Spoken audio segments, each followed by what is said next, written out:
જય અત્યારે જે આપણે ઊભા છીએ બધા દર્શન કર્યા એ હરસિદ્ધિ માતા શિપ્રા નદીના કિનારે માતાજી આળું છે. એનો ઇતિહાસ એવો છે કે આપણે સૌરાષ્ટ્રની ધરામાં કોયલો ડુંગર જે કહેવાય છે દ્વારકાની બાજુમાં એ ભગવાન શ્રી કૃષ્ણના પરમાત્માના કુળદેવી હરસિદ્ધિ અને વિક્રમ રાજા આપણા સૌરાષ્ટ્રમાંથી માતાજીને અહીં લાવ્યા ત્યારે એવી શરત કરેલી કે તું આ રથમાં હું આવું છું પણ પાછું વાળું જોઈશ નહીં.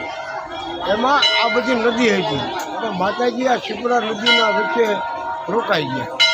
મહારાજા વિક્રમને કીધું કે તારું વચન પૂરું થયું એટલે હવે માં સાંજની આરતી મારી આવ્યા.